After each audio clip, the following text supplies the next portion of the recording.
మహాఘనుడును మన రక్షకుడునైన యేసుక్రీస్తు శ్రేష్టమైన నామములో దేవుని యొక్క నామమును బట్టి ఈ యొక్క రాత్రికాల వేళ దేవుని వాక్యాన్ని వింటున్న ప్రతి బిడ్డకు living prayer fellowship ministries Kuwait పక్షముగా దేవుని సేవకునిగా నా హృదయపూర్వకమైన వందనాలు. సర్వోన్నతుడైన దేవుడు సకల యుగములలో మహిమ ఘనత ప్రభావములు పొందునుగాక. దేవునికి స్తోత్రం. హల్లెలూయా. ప్రియులారా, ఎలా ఉన్నారు మీరందరూ కూడా? దేవుని మహాకృపలో ప్రతిదినం ఈ రీతిగా లైవ్ ద్వారా దేవుని వాక్యాన్ని వినడానికి దేవుడు చక్కని కృపను మనకు అనుగ్రహించాడు. దేవుని మహాకృప ప్రతిదినం ఎంతో శ్రేష్టమైన వాక్యాన్ని ప్రభువు మనతో మాట్లాడుతూ ఉన్నారు. అందును బట్టి మనం దేవునికి ఎంతో రుణస్థులమై ఉన్నాం. దేవునికి స్తోత్రం. హల్లెలూయా.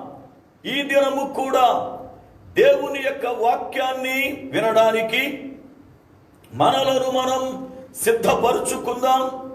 ప్రభువు ప్రతిదినం మనతో లేఖనముల ద్వారా మాట్లాడుతూ మనలను ఆధ్యాత్మికముగా ఎంతో బలపరుస్తూ ఉన్నాడు.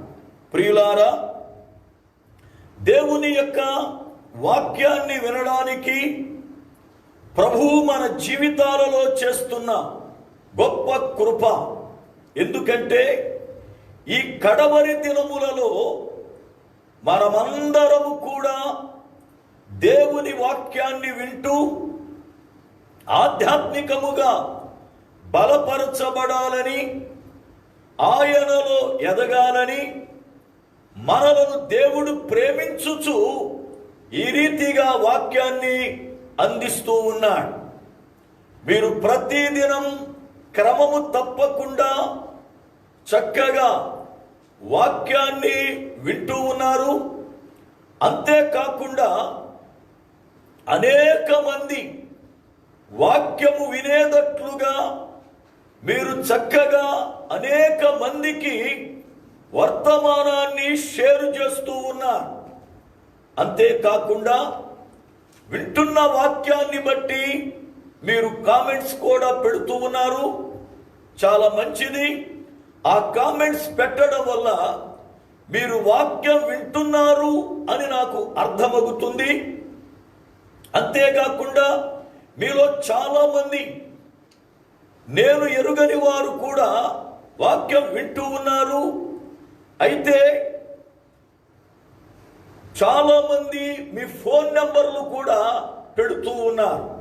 కనుక దానిని బట్టి నేను మీతో మాట్లాడడానికి కూడా చక్కని అవకాశం అనేది కలుగుతూ ఉంది. కనుక ప్రియులారా, దేవుని యొక్క వాక్యాన్ని వింటూ ఆధ్యాత్మికముగా ప్రతిదినం బలపడుతూ దేవుని రాకడ కొరకై సిద్ధపడడానికి దేవుడు చక్కని కృపను మనకిస్తున్నాడు. దేవునికి స్తోత్రం. హల్లెలూయా. దినములు బహు చెడ్డగా ఉన్నాయి. ఈ దినములలో మరణం ఏ రీతిగా వస్తుందో తెలియని పరిస్థితులు, మనుష్యులు రకరకములైన ఇబ్బందుల చేత కలవరపడుతూ ఉన్నారు. కనుక మనము దేవుని వాక్యాన్ని వింటూ ఆదరణ పొందుతూ బలపరచబడవలసిన వారమై ఉన్నాం. దేవునికి స్తోత్రం. హల్లెలూయా.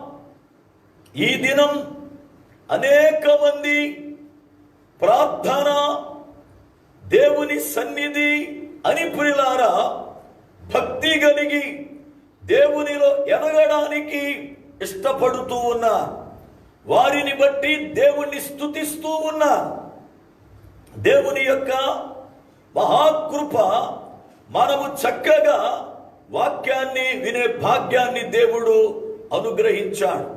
వాస్తవానికి ఈ లాక్డౌన్ సమయాలలో ఆరాధనలు లేకపోవడం వల్ల ఎంతో మంది బిడ్డలు వాక్యము లేక, సహవాసము లేక, సరైన ఆధ్యాత్మిక పరిస్థితులు లేక ఎంతో కలవరము చెందారు. కానీ దేవుని కృపను బట్టి ప్రతిదినం ఈ రీతిగా వాక్యము అందించబడుటను బట్టి చాలా మంది బిడ్డలు చక్కగా దేవునిలో ఎదుగుతూ బలపడుతూ ఉన్నారు. దేవునికి స్తోత్రం, హల్లెలూయా.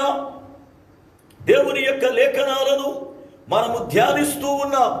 ప్రియులారా, ప్రకటన గ్రంథం 1వ అధ్యాయం 7వ వచనములో ఇదిగో ఆయన మేఘారూరుడై వచ్చుచున్నాడు అన్న మాటను చదువుకొని మేఘారూరుడు అన్న పదమును ప్రక్కన పెట్టి ఇదిగో ఆయన వచ్చుచున్నాడు అన్న మాటను ప్రియులారా మనము ధ్యానించడం ప్రారంభించాం. అయితే అది ఈ నెల 5వ తారీఖున ప్రారంభించాం. కానీ ఇంకా సగము వర్తమానము కూడా అవ్వలేదు ఇప్పటి వరకు. కారణమేమిటి అని అంటే, దేవుని యొక్క రాకడ వస్తుంది అని ప్రభువు మనలను పదే పదే హెచ్చరిస్తూ ఉన్నాడు. కారణం, మనము పెండ్లి కుమార్తెగా సిద్ధపరచబడాలి అని. అయితే పెండ్లి కుమార్తెగా సిద్ధపడాలి అనంటే పెండ్లి కుమార్తె చీర కావాలి. అప్పుడు పెండ్లి కూతురు సిద్ధపడుతూ ఉంది. పెండ్లి చీర కావాలి అని అంటే ప్రధానము జరిగితే ఆ ప్రధానములో పెళ్లి చీర వస్తూ ఉంది. ప్రధానము జరగాలి అని అంటే ముందు నిశ్చితార్థము జరగాలి. నిశ్చితార్థం జరగాలి అని అంటే ఒక పురుషునికి ఆ స్త్రీ ఇష్టురాలుగా ఉండాలి. అనగా ఆమె యందు ఇష్టము కలిగి ఆమెను వివాహం చేసుకోవడానికి ఆ పురుషుడు ఇష్టపడాలి. ఆ స్త్రీ ఇష్టము పుట్టించేదిగా ఉండాలి. అంటే ఆ స్త్రీ పెద్దదవ్వాలి, అనగా రజస్వల కావాలి. రజస్వల కావాలి అని అంటే ఆ బిడ్డ ఎదగాలి. ఎదగాలి అని అంటే ముందు ఆ బిడ్డ జన్మించాలి. అయితే జన్మించడాన్ని గూర్చి నేర్చుకున్నాం, ఎదగడాన్ని గూర్చి నేర్చుకున్నాం, పెద్దదిగా అయిన దానిని గూర్చి నేర్చుకున్నాం. ఇప్పుడు నీ యందు నాకు ఇష్టము పుట్టినది అనే మాటలో 3వ భాగాన్ని ధ్యానిస్తూ ఉన్నాం. మొదటిది, నీవు ఆభరణ భూషితురాలవైతివి. రెండవది, నీకు స్తనములు ఏర్పడెను. మూడవది, నీ తల వెంట్రుకలు పెరిగెను. ఇందును బట్టి నీ యందు నాకు ఇష్టము కలుగుచున్నది అని యెహెజ్కేలు గ్రంథము 16వ అధ్యాయము 7, 8 వచనములను ధ్యానిస్తున్నాం. ఆ ఇష్టము పుట్టించున్నది అన్న దానిలో తల వెంట్రుకలు పెరిగెను అన్న మాటను ధ్యానిస్తూ సంసోనునకు పెరిగిన తల వెంట్రుకలను గూర్చి చెప్పుకుంటూ సంసోను జీవితములో జరిగిన ఒక్కొక్క ఘట్టం ధ్యానిస్తున్నాం. ఆ ఘట్టాలలో సంసోను 3వ స్త్రీ దగ్గర నుండి అర్ధరాత్రి వేళ బయటకు వెళ్ళిపోయిన సంగతిని ధ్యానిస్తూ, ఈ రాత్రి నీవు బయటకు రాకుండిన ఎడల నీ దగ్గర ఒక్కడు కూడా ఉండడు. నీకు బాల్య దినముల నుండి ఇప్పటి వరకు జరిగిన అపాయముల కన్నా కష్టతరమైనవి జరుగును అని యోవాబు అనబడుతున్న దావీదు సైన్యాధిపతి దావీదుని హెచ్చరించినటువంటి మాటను ధ్యానిస్తూ, ఒకవేళ రాత్రిలో అనగా పాపములో చీకటిలో ఉన్న మానవుడు బయటకు రాకపోతే ఆ మనిషి దగ్గర నుండి ఎవరెవరు వెళ్ళిపోతారు, అసలు ఆ మనిషికి ఎవరున్నారు అనే విషయాలను పులారా మనము ధ్యానిస్తూ ఉన్నాం. దేవుని లేఖనములో మనము ధ్యానిస్తున్న విషయాలలో మనకి ఎవరు తోడుగా ఉన్నారు అని అంటే, దేవుని యొక్క లేఖనమును బట్టి పులారా మనము ధ్యానిస్తున్నప్పుడు మనకు తోడుగా ఉన్నవారు ఎవరు అనగా, ఒకటి కీర్తన మనకు తోడుగా ఉంది అని, రెండవది ప్రార్థన మనకు తోడుగా ఉంది అని, మూడవది రాత్రి వేళ ఆయన ఆజ్ఞలు మనకు తోడుగా ఉన్నాయి అని ప్రియులారా మనము ధ్యానిస్తున్నాం. దేవుని యొక్క వాక్యమును బట్టి దేవుని యొక్క లేఖనమును బట్టి మనము ప్రియులారా ధ్యానిస్తున్నటువంటి విషయాలు ఒక్కొక్కటి ఆయన మనకు తోడుగా ఉన్నాడు గనుక మనము ఏ విషయాలను పోగొట్టుకుంటామో, ఏ విషయాలను మనము ప్రియులారా నిలబెట్టుకోవాలో ఈ విషయాలు ధ్యానిస్తున్నాం. మనతో ఉన్నవారు ముగ్గురు అని రాత్రి వేళకు మనం నేర్చుకున్నాం.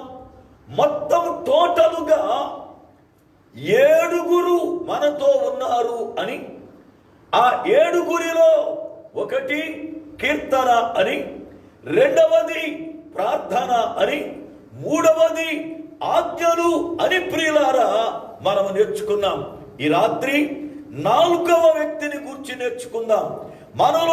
మనతో ఉంటున్న ఆ 4వ వ్యక్తి ఎవరు, మనకి తోడుగా ఉన్న 4వ వ్యక్తి ఎవరు. ఒకవేళ మనం పాపము నుండి బయటకు రాకపోతే, చీకటి నుండి బయటకు రాకపోతే, ఒకవేళ పులారం మనం ఈ రాత్రి పాపాన్ని ఇడవకపోతే, మన నుండి దూరమైపోయే, మనలను విడిచి వెళ్ళిపోయే ఆ 4వ వ్యక్తి ఎవరు? వాక్యాన్ని చదువుదాం, దయచేసి వాక్యమును చదువుదాం. యోహాను సువార్త 14వ అధ్యాయము 16-17 వచన. యోహాను సువార్త 14వ అధ్యాయము 16-17 వచన. నేను తండ్రిని వేడుకొందును, మీ యొద్ద ఎల్లప్పుడూ నుండుటకై ఆయన వేరొక ఆదరణ కర్తను అనగా సత్య స్వరూపియగు ఆత్మను మీకు అనుగ్రహించును. ప్రియులారా, దేవుని యొక్క లేఖనములో వ్రాయబడినటువంటి మాటలు మనం వింటూ ఉన్నాం. లోకము ఆయనను చూడదు, ఆయనను ఎరుగదు గనుక ఆయనను పొందనేరదు. మీరు ఆయనను ఎరుగుదురు, ఆయన మీతో కూడా నివసించును, మీలో ఉండును. ఆయన మీతో కూడా నివసించును, మీలో ఉండును. చిన్న ప్రార్థన చేసుకుందాం. మహాఘనుడవైన మా పరమ తండ్రి, నీ శ్రేష్టమైన ఉన్నతమైన నామమునకై స్తోత్రాలు వందనాలు చెల్లిస్తున్నా. మీ అత్యంతమైన కృపను బట్టి ఈ రాత్రి కాల వేళ లేఖనము చదవబడి ఉన్నది. చదవబడిన లేఖనములో నుండి నిదాసునిగా నన్ను మరుగుపరిచి మా అందరితో కూడా మీరు మాట్లాడి మహిమ పొందుమని, ప్రతి విషయములో కూడా ప్రభువా బలపరుస్తూ మమ్మల్ని నడిపించుమని నీ సేవకునిగా నన్ను మీ చేతులకు అప్పగించుకొనుచు యేసు నామమున ప్రార్థిస్తున్నాను పరమ తండ్రి, ఆమేన్. దేవుని యొక్క లేఖన గ్రంథములో వ్రాయబడినటువంటి మాటలు పులారా మనం జాగ్రత్తగా వింటూ ఉన్నాం. ఒక మనుష్యుడు పాపములో ఉన్నప్పుడు ఆ పాపమును విడిచి బయటకు రాకపోతే ఆ మనిషితో నివసిస్తున్న, ఆ మనిషితో ఉంటున్న పరిశుద్ధాత్ముడు వెడలిపోతాడు అని ఈ రాత్రి మనం ధ్యానిస్తున్నాం. అనగా మనకి తోడుగా ఉండే 4వ వ్యక్తి పరిశుద్ధాత్మ దేవుడు. అయితే పరిశుద్ధాత్మ దేవుడు మనతో ఉండాలి అని అంటే మనము పరిశుద్ధత కలిగి ఉండాలి. ఒకవేళ మనలో అపవిత్రత ఉంటే, మనలో చెడు ప్రవేశిస్తే మనలను విడిచి వెళ్ళిపోతాడు అనడానికి ఒక సంభవాన్ని చెబుతాను. చూడండి, కీర్తన గ్రంథము 51వ కీర్తన 11వ చరణం. కీర్తన గ్రంథం 51వ కీర్తన 11వ చరణం. నీ సన్నిధిలో నుండి నన్ను త్రోసివేయకము, నీ పరిశుద్ధాత్మను నా యొద్ద నుండి తీసివేయకము. ప్రియులారా, దేవుని యొక్క లేఖనములో కీర్తనకారుడైన దావీదు ఈ మాటలు పలికాడు. ఆయన అంటాడు, నీ సన్నిధి నుండి నన్ను త్రోసివేయవద్దు, అంతేకాదు నీ పరిశుద్ధాత్మను నా నుండి తొలగించవద్దు అన్నాడు. ఎప్పుడు ఈ మాటలు రాశాడు ఈయన?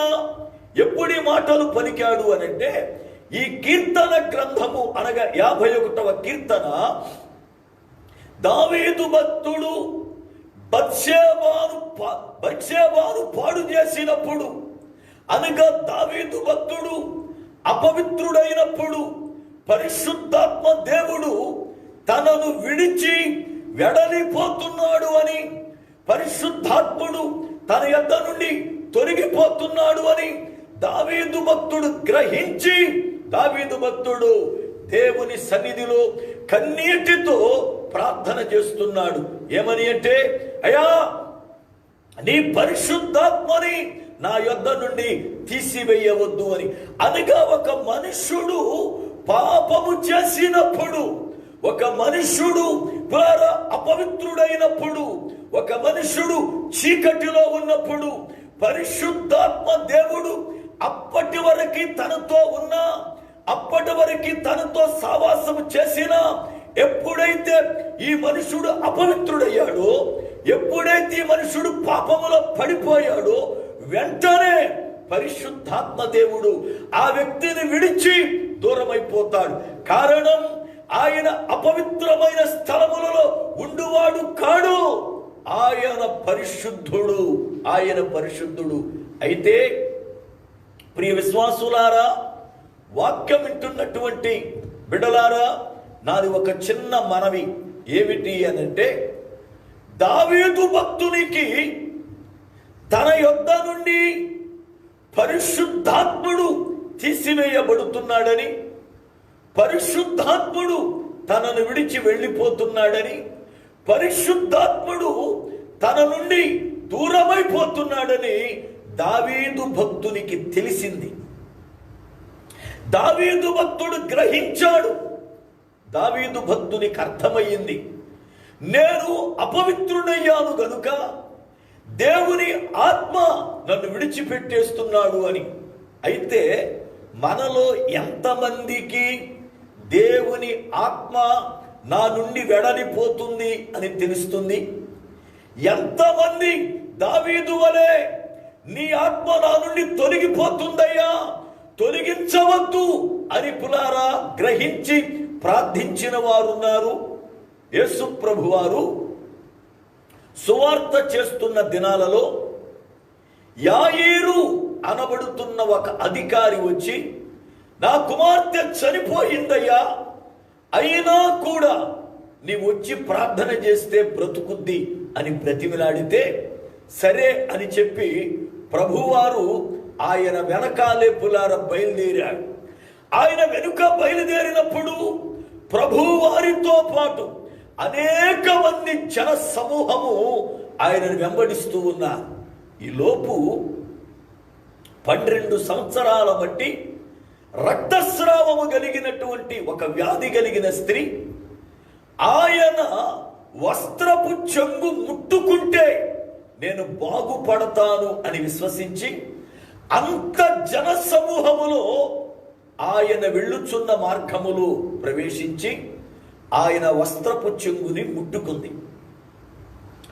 ఎప్పుడైతే ముట్టుకుందో 12 సంవత్సరాల బట్టి ఆమెను వేధిస్తున్న ఆ వ్యాధి ఒక్క క్షణములో ప్రియులారా మటుమాయమయ్యింది. వెంటనే ప్రభు నిలిచిపోయాడు. బాగా గమనించాలి. ఆమె వ్యాధి కట్టడిపోయింది. ప్రభు వెంటనే నిలబడ్డాడు. ప్రజలకు అర్థం కాల, ఈయన నడుస్తూ నడుస్తూ సడన్గా ఎందుకు ఆగిపోయాడు, ఈయన నడుస్తూ నడుస్తూ ఎందుకు ఆగాడు, ఏం జరిగింది, చుట్టూ చూస్తున్నాడేంటి అనుకుంటున్నారు. ఈ లోపల ప్రభు అన్నాడు, నన్ను ఎవరో ముట్టుకున్నారు, నాలో నుండి ప్రభావము వెళ్ళిపోయింది బయటికి అన్నాడు. ఆశ్చర్యపడ్డారు అందరూ కూడా.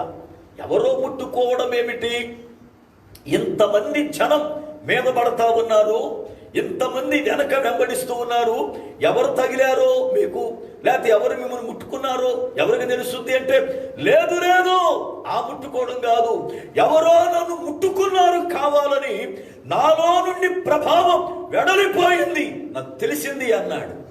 అంతమంది జన సమూహములో, అంత రద్దీలో, జనాలు ఒకరి మీద ఒకరు పడుతూ నడుస్తున్న పరిస్థితిలో ప్రభువు తనలో నుండి ప్రభావం వెళ్ళిపోయింది అన్న సంగతిని గమనించాడు.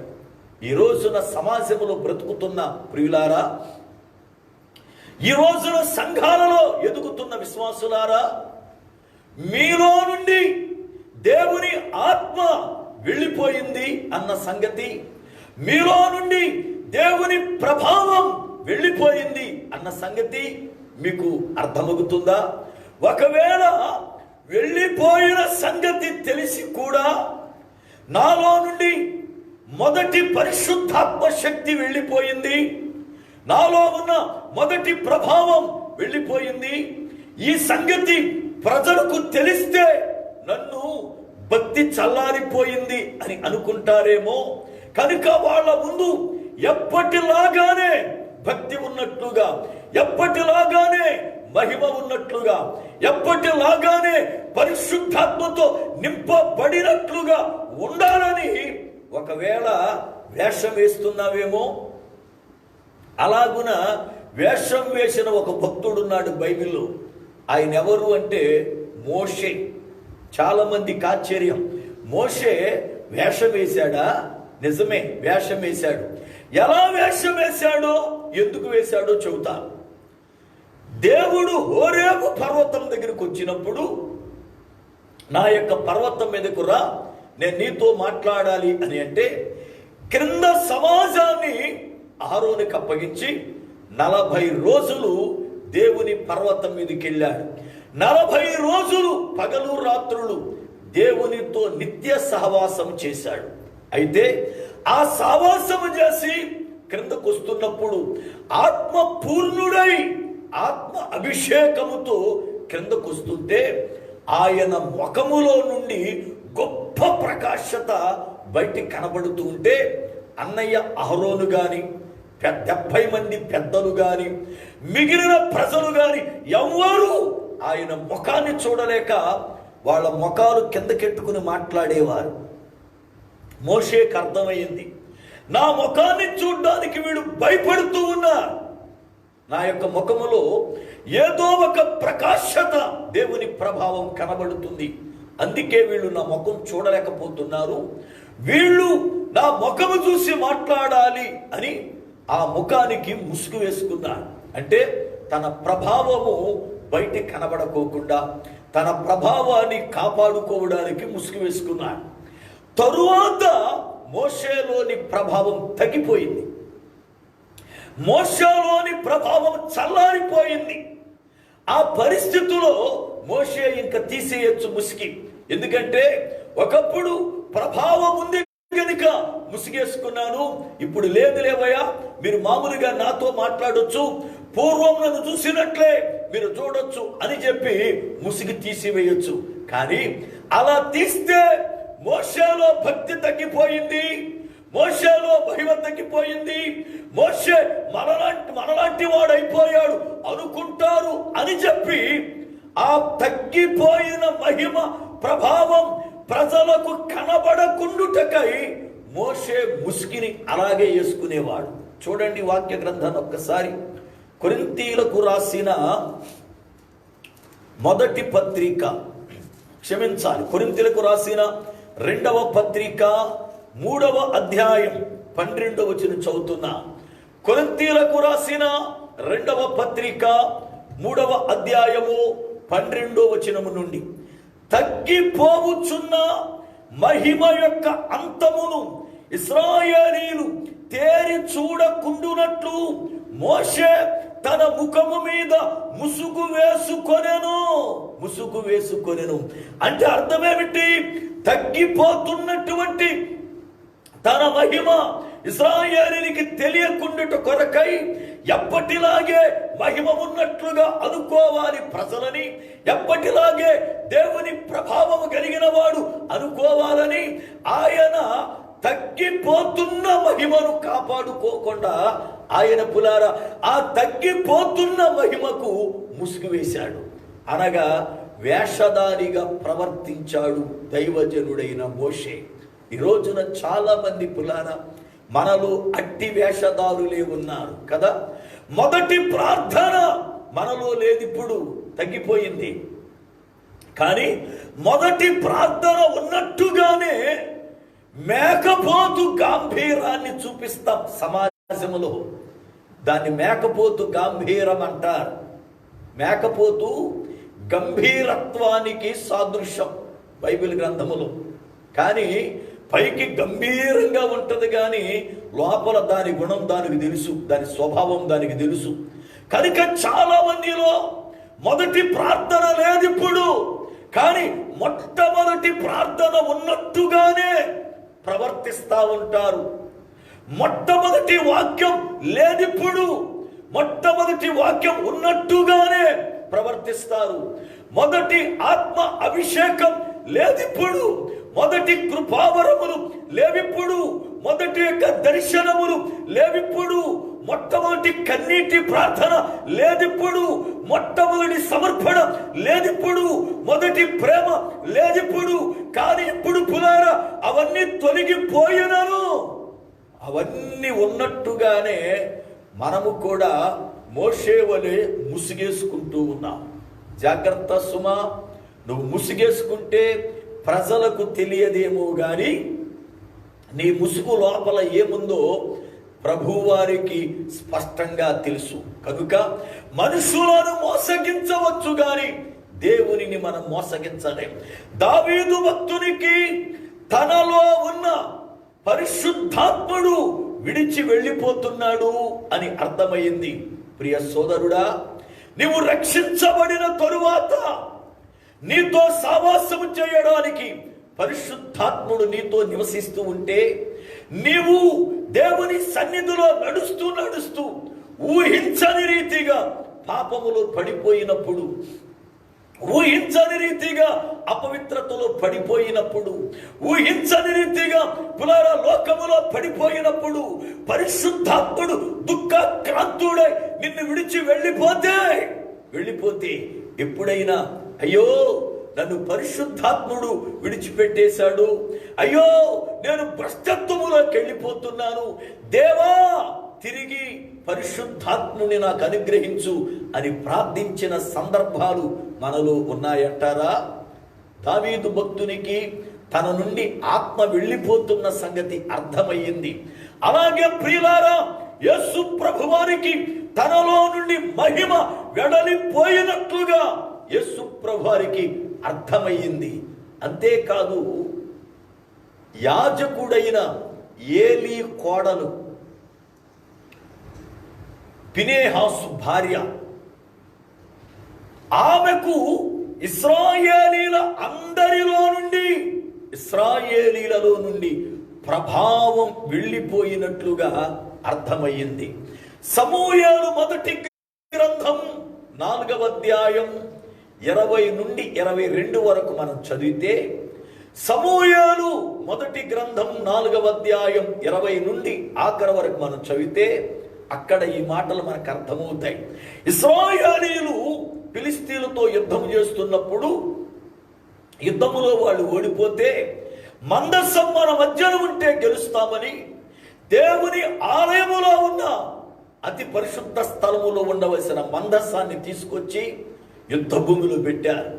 యుద్ధ భూమిలో వారు పెట్టినను వారి క్రియలను బట్టి వారు ఫిలిష్తీయుల చేతులు ఓడిపోగా ఇశ్రాయేలీయులలో ఉన్న ఆ మందసాన్ని ఫిలిష్తీయులు వారి యొక్క దేశానికి తీసుకుని పోయారు.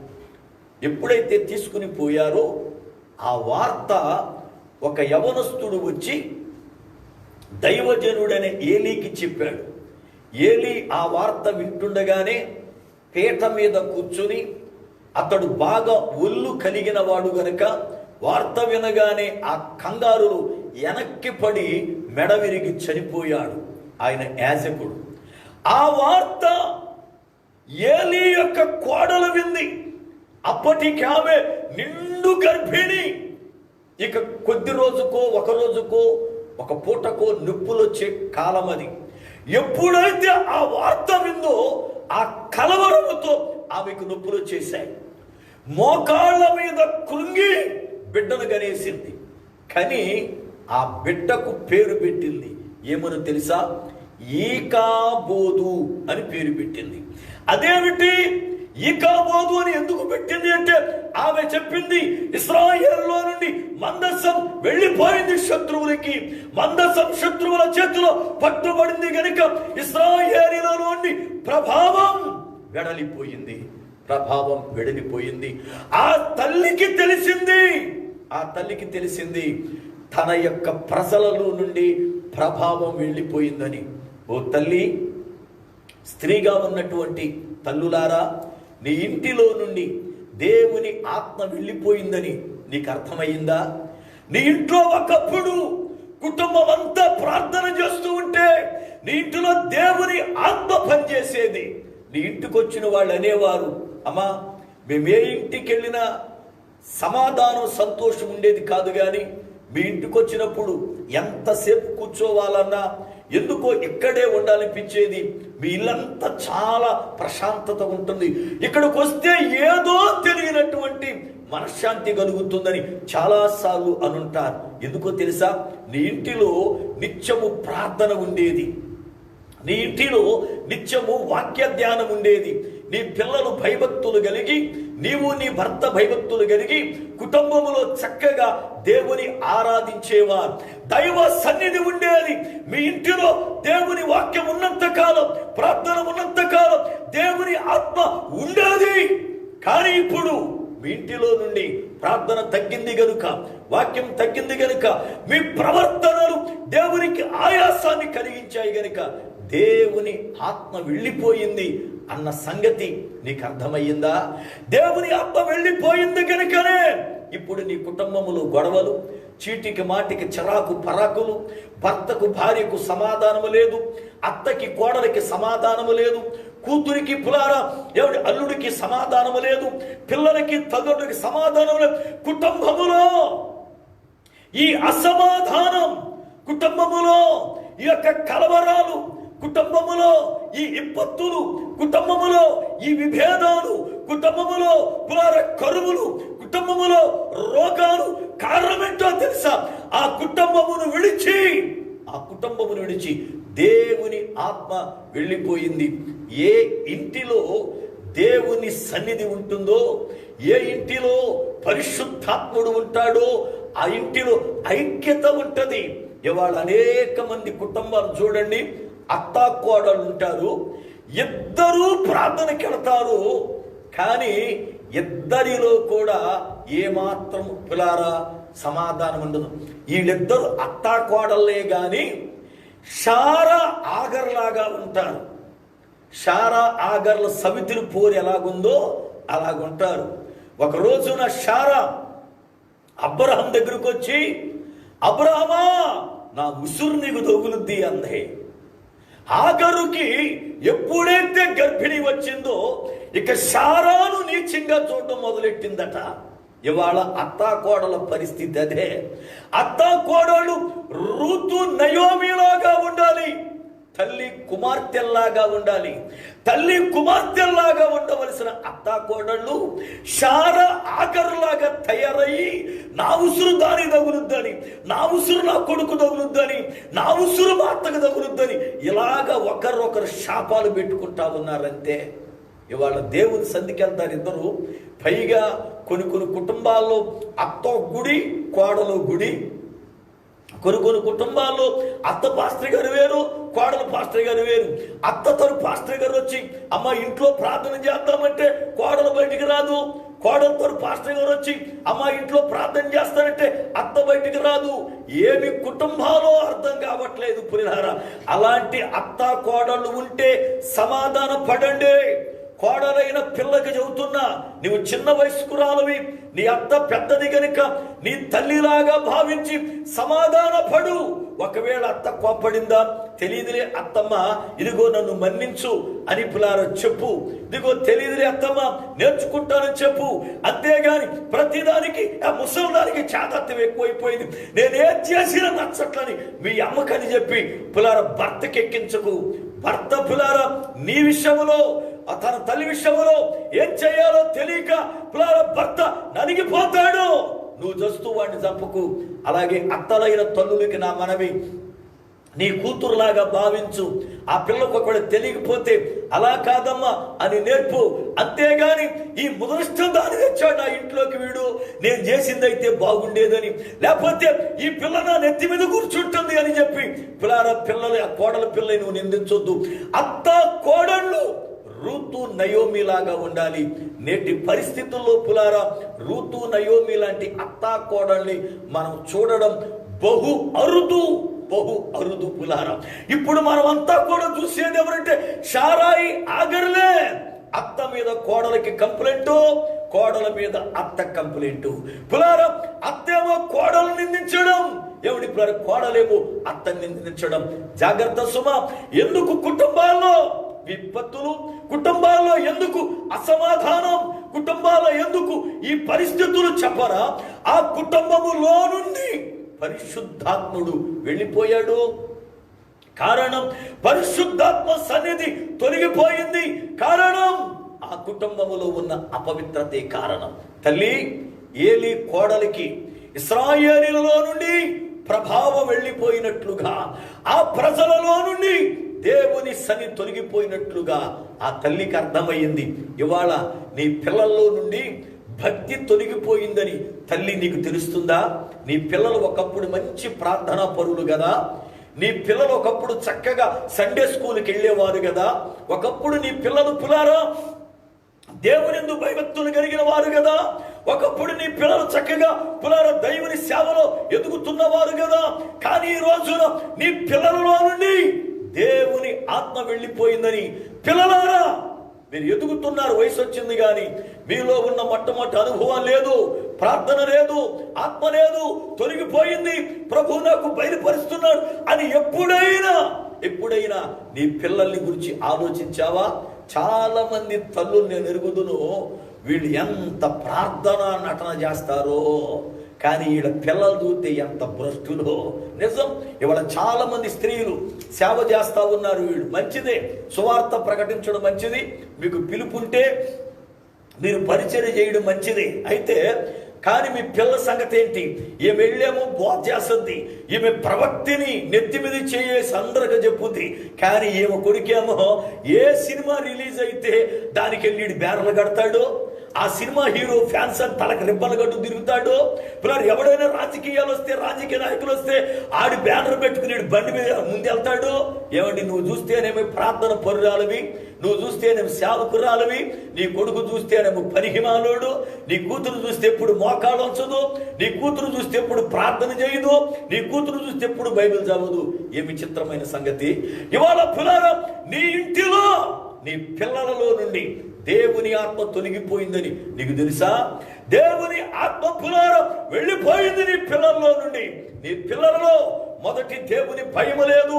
నీ ముందు ఒక నటనాడుతున్నారు, నువ్వు లేనప్పుడు లేక బయటికి వెళ్ళినప్పుడు ఇంకొక నటనాడుతున్నారు. వాళ్ళు దేవుని గుడికి నీతో వచ్చినప్పుడు ఎంతో నీతిమంతుల వలె, ఎంతో పరిశుద్ధుల వలె సంఘం ముందు, దైవజనుడి ముందు, నీ ముందు నటనాడుతున్నారు. కానీ వారి ఒంటరిగా ఉన్నప్పుడు, వారి కాలేజీలు కడుతున్నప్పుడు, డ్యూటీని కడుతున్నప్పుడు, వారి స్నేహితుల మధ్య కడుతున్నప్పుడు వారి యొక్క ప్రవర్తన వేరు, వాళ్ళ ప్రవర్తన వేరు. ఎందుకో తెలుసా? దేవుని సన్నిధి వాళ్ళలో నుండి తొలగిపోయింది. దేవుని సన్నిధి వాళ్ళు చెడిపోయింది. దేవుని సన్నిధి నీ బిడ్డలలో నుండి వెళ్ళిపోయిన సంగతి ఓ తల్లి నీకు తెలుస్తుందా? నువ్వు అనుకుంటున్నావు, అబ్బో నా బిడ్డలు మంచి గొప్పోళ్ళండి, నా బిడ్డలు ఎంతో నీతిమంతులండి. అయితే నీ బిడ్డల్లో నుండి దేవుని ఆత్మ వెళ్ళిపోయిన సంగతి ఏమిటి? నీ బిడ్డల్లో పులారా, నీ బిడ్డలు ఆత్మ ఆర్పివేస్తున్నారు సంగతి ఏమిటి? ఏలీ కోడలకి ఇశ్రాయేల్లో నుండి ప్రభావం వెళ్ళిపోవడం తెలుసు. దావీదు భక్తునికి తనలో నుండి పరిశుద్ధాత్ముడు తొలగిపోతున్న సంగతి తెలుసు. యేసు ప్రభు వారికి తనలో నుండి ప్రభావం వెళ్ళిపోతున్న సంగతి తెలుసు. ఈ రోజున ప్రియులారా, దేవుని ఆత్మ నీ సంఘాన్ని విడిచి వెళ్ళిపోయింది అని దైవజనుడా నీకు తెలుసా?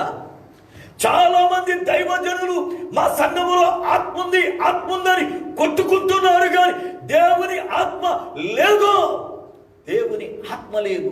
అందుకే సంఘాలలో అనైక్యత, సంఘాలు చీలిపోవడం గల కారణం పరిశుద్ధాత్ముడు ఉంటే సంఘాలు చీలవు. ఎందుకో తెలుసా?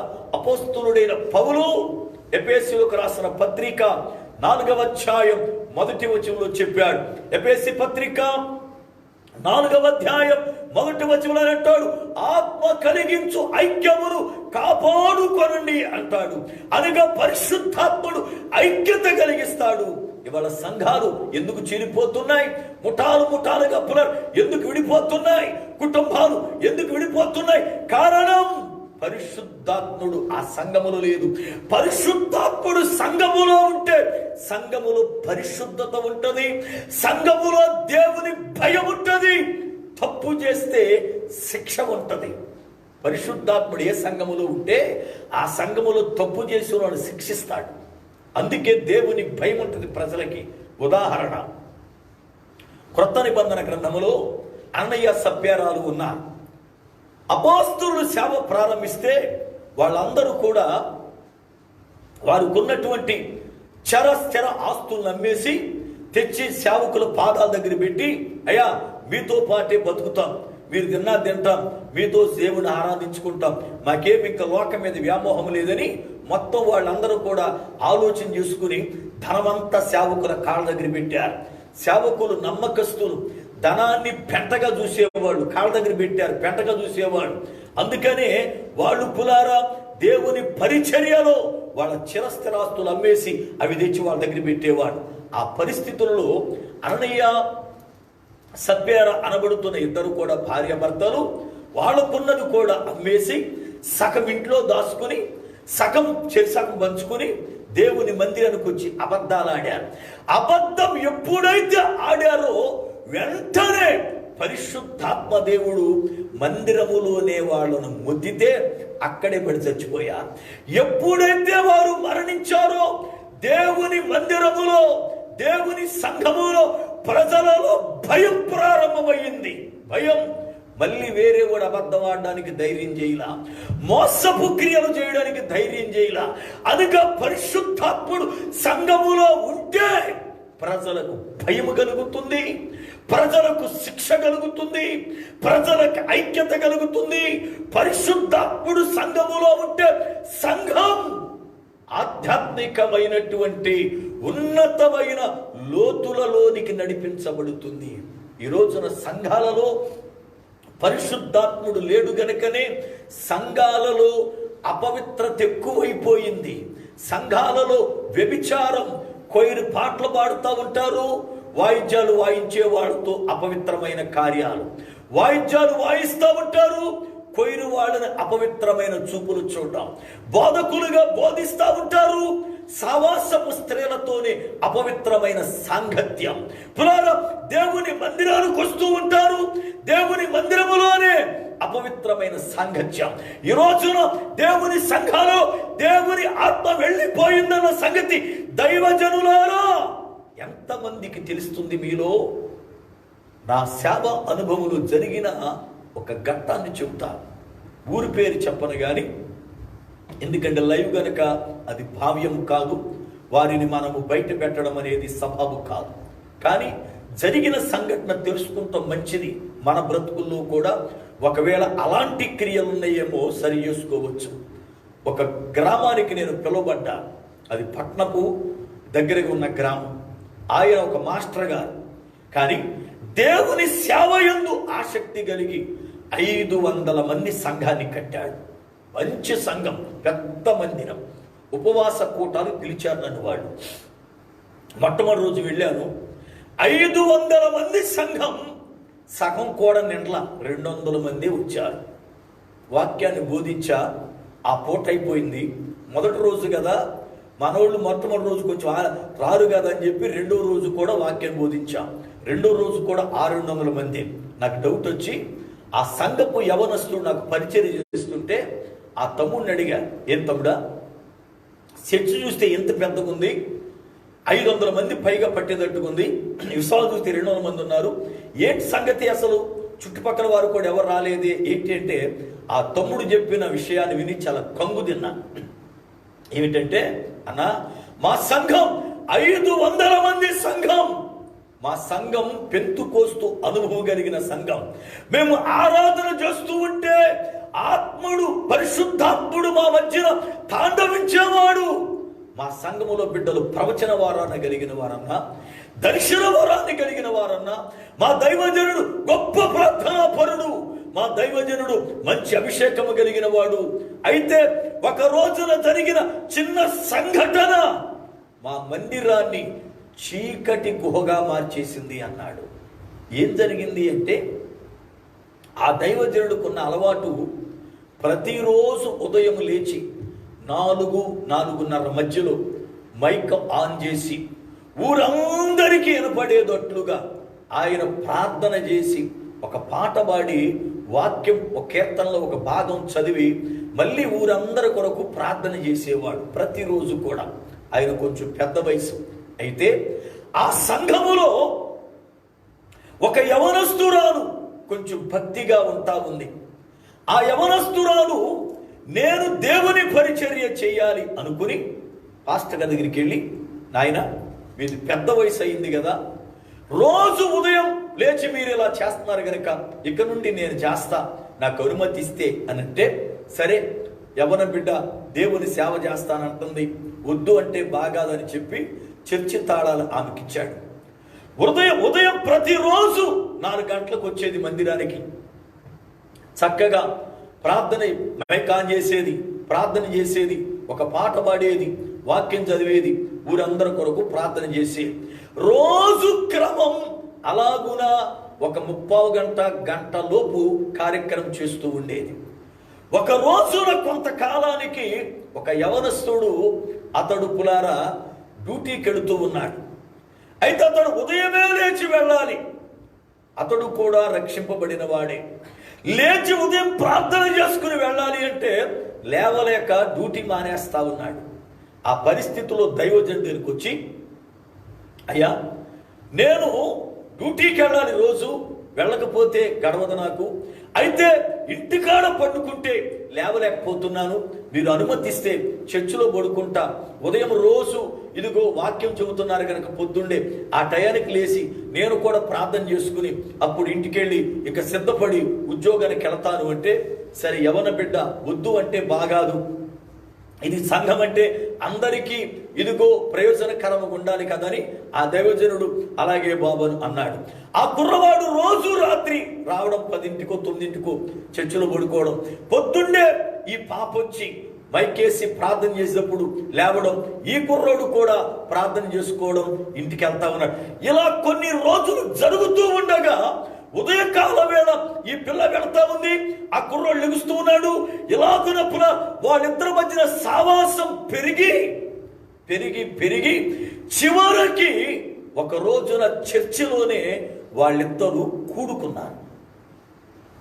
చర్చిలోని ఇద్దరు కూడా అపవిత్రమైన సాంగత్యం చేశారు. అయిపోయింది, వీళ్ళకి వెళ్ళిపోయారు. మళ్ళీ 2వ రోజు వచ్చారు, బాగానే మళ్ళీ ప్రార్థన చేశారు. 3వ రోజు ఆదివారం వచ్చింది.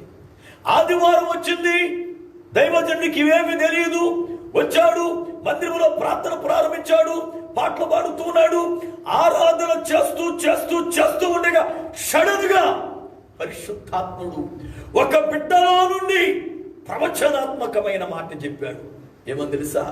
నా మందిరం నా మందిరం అపవిత్రమైంది కనుక ఈ అపవిత్రమైన స్థలములో నేను ఉండలేను, నన్ను దుఃఖపరిచారు అని చెప్పి ఆ సడన్గా వారిలో నుండి పరిశుద్ధాత్ముడు వెళ్ళిపోయాడు. సంఘం అంతయు కూడా స్టన్ అయిపోయింది. ఏం జరిగింది? అపవిత్రత మందిరములో ఏం జరిగిందని పరిశుద్ధాత్ముడు మనం విడిచిపెట్టి వెళ్ళిపోయాడు అని చెప్పి గందరగోళమయ్యారు. ఆ రోజు సేవకునికి నడిపింపు లేదు వాక్యం చెప్పడానికి. మందిరమును చీకటి గమ్మేసింది.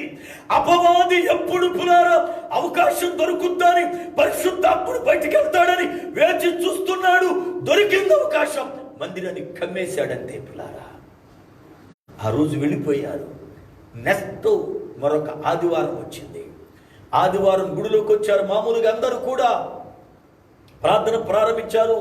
దైవజనుడు వారం బట్టి ఏడుస్తానే ఉన్నాడు, ఏం జరిగిందని అర్థం కాక. అయితే పులారా వాళ్ళు కూడా ఉదయం ప్రార్థన చేస్తున్నారు, ఏం జరగనట్లుగానే వాళ్ళు కూడా నడుస్తూ ఉన్నారు.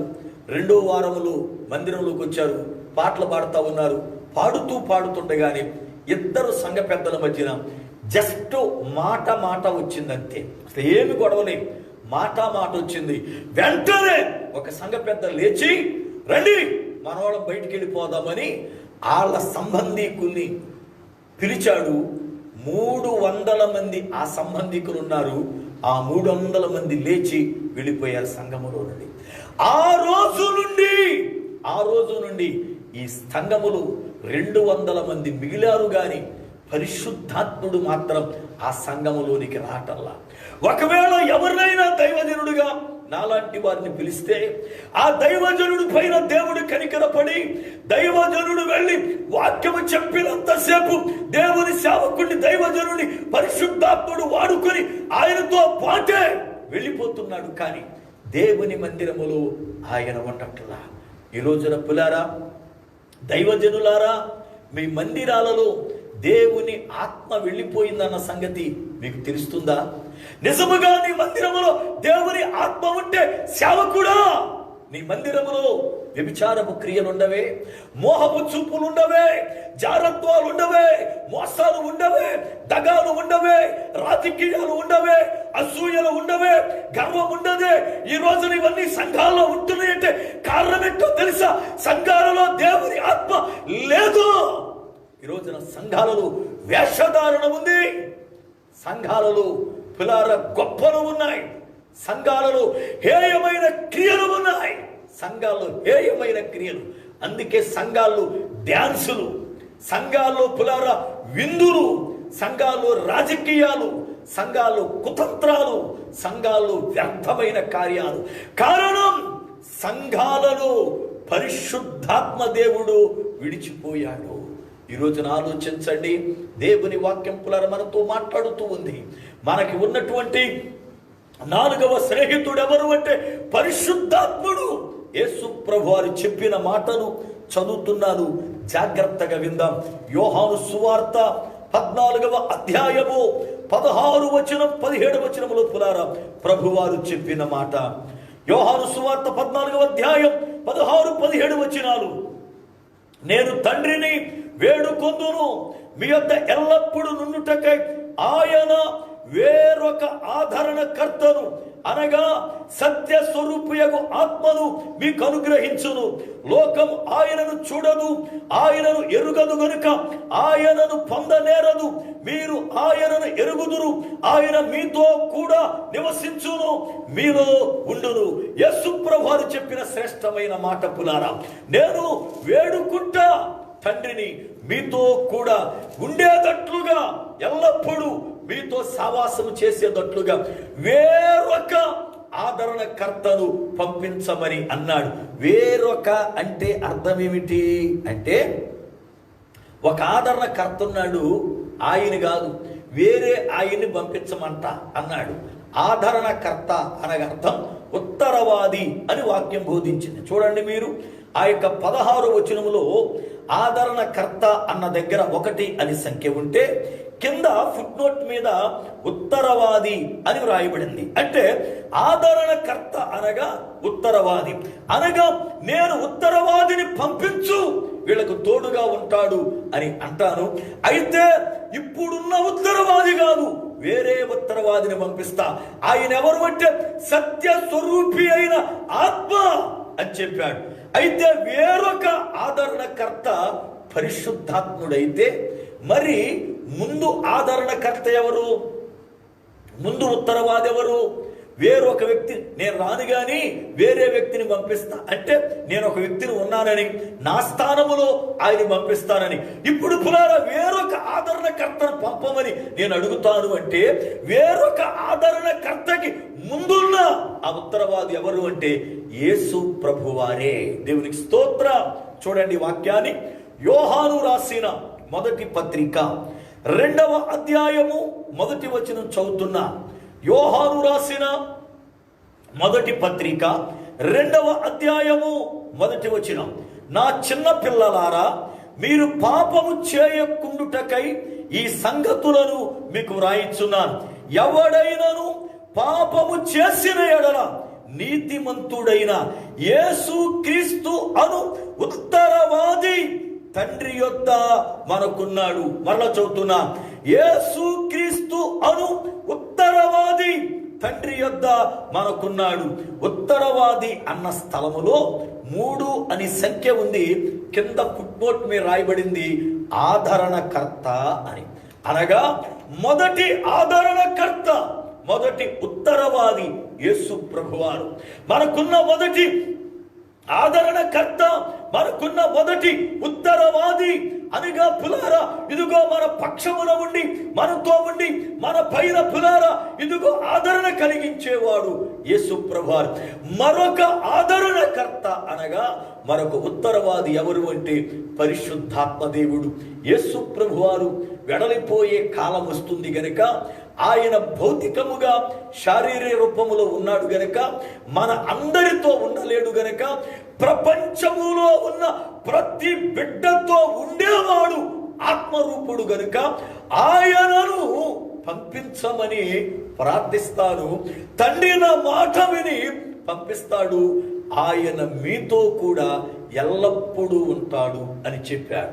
అనగా మనకున్న 4వ స్నేహితుడు పరిశుద్ధాత్మ దేవుడు. ఆయన మనతో ఉండి ఏ కార్యాలు చేస్తాడో, ఆయన మనతో ఉండి మనలను పులారా ఎలాగూ నడిపిస్తాడో 7 విషయాలు మనం తెలుసుకోవలసిన వారమై ఉన్నాం. దేవుని చిత్తమైతే రేపటి దినాన పరిశుద్ధాత్ముడు ఒక విశ్వాసి జీవితములో, రక్షించబడిన జీవితములో, యేసుక్రీస్తు రక్తము చేత కడగబడి పవిత్రత కలిగిన బిడ్డల జీవితాలలో ఆయన ఏం చేస్తాడో, వారితో ఆయన ఎలాగ ఉంటాడో, వారితో ఆయన ఎలా సావాసం చేస్తాడో రేపు రాత్రి మనం నేర్చుకుందాం. ఎందుకంటే ఆయన మనల్ని విడిచి పోతే మనం భ్రష్టులైపోతాం కనుక ఆయన మనల్ని విడిచిపోకుండా నిమిత్తం మనల్ని పరిశీలన చేసుకుందాం. దావీదుకి అర్థమయ్యింది పరిశుద్ధాత్ముడు విడిచిపెడుతున్నాడని. ఏలీ కోడలకు అర్థమయ్యింది ప్రభావం వెళ్ళిపోయిందని. యేసు ప్రభువారికి అర్థమయ్యింది ప్రభావం వెళ్ళిపోయిందని. మోషేకు అర్థమయ్యింది మహిమ తగ్గిపోతుందని. కానీ దావీదు వెళ్ళిపోతున్న పరిశుద్ధాత్ముని వెళ్ళనియొద్దని ఏడ్చాడు. ఏలీ కోడలు దుఃఖారావము చెందింది. యేసు ప్రభువారు వెళ్ళిపోయింది అని వాపోయాడు. కానీ మోషే వేషధారిగా ముసిగేసుకున్నాడు. ఈ రాత్రి నీ ఆత్మీయ జీవితములో దావీదు వలె ఉంటావా లేక మోషేలాగుంటావా? నిర్ణయము నీదే. ప్రార్థన చేసుకుందాం. ప్రార్థన. సర్వకృపానిధివగు పరమ తండ్రి, నీ శ్రేష్టమైన ఉన్నతమైన నామమునకై స్తోత్రాలు వందనాలు చెల్లిస్తున్నాను. పరమ ప్రభువా, ఈ రాత్రి వేళ దైవజనునిగా నన్ను మరుగుపరిచి వింటున్న ప్రతి వ్యక్తితో మీరు మాట్లాడిన జీవము కలిగిన మాటల కొరకై స్తోత్రాలు చెల్లిస్తున్నాను. ప్రభువా, విత్తబడిన వాక్యం నీరు గట్టి ఫలింపు దయచేయండి. ప్రతి బిడ్డ జీవితములో తనని తాను పరీక్షించుకున్నట్లుగా కృపా సహాయం దయచేయండి. ఈ రాత్రి వేళ వాక్యం విన్న ప్రతి బిడ్డను దర్శించండి. కుటుంబాలలో నెమ్మదిని, శాంతిని, సమాధానమును దయచేయండి. కుటుంబాలలో పులారా మీ సన్నిధి ఉంచండి. కుటుంబాల్లో ఉన్న ప్రతి విధమైన దుష్టాత్మ బంధకములను యేసు నామమున లయపరచండి. వారి కుటుంబాలకు ఆశీర్వాదమును అనుగ్రహించి నీ కృపతో నింపండి. యేసు నామమున ప్రార్థిస్తున్నారు పరమ తండ్రి, ఆమేన్.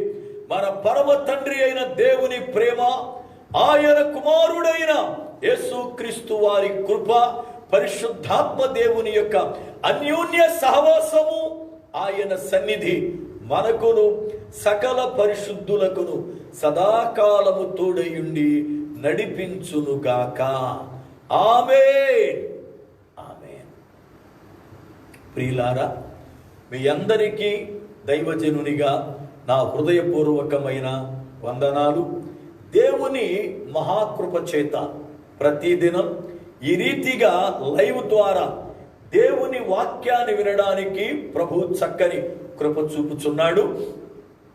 కనుక ప్రతిదినం వాక్యము చేత ప్రభు బలపరుస్తూ ఉండగా మనం వినటమట్టుకే గాని విన్న వాక్యాన్ని బట్టి మనము సరి చేసుకుంటూ బలపడాలి. ఆ రీతిగా బలపరచబడ్డానికి ప్రభు సహాయం చేయునుగాక. అలాగే ఉదయకాలం వేళ వాట్సాప్ ద్వారా వస్తున్న వర్తమానం యాప్లో అందిస్తున్నాం. అయితే కొంతమంది బిడ్డలు వారి యొక్క ఫోను ఐఫోన్ బట్టి వాళ్ళకి మెసేజ్ రావటం లేదు అంటే కొంతమందికి వారికి వాట్సాప్ ద్వారా మెసేజ్ అందిస్తున్నాం. కనుక దేవుని వాక్యాన్ని వినండి, ఆ యాప్ని డౌన్లోడ్ చేసుకోనండి, ప్రభువులో బలపడండి, పరిచర్య కొరకై ప్రార్థించండి. ప్రభువు మిమ్ములను దీవించునుగాక. ఆమేన్. అందరికీ వందనాలు.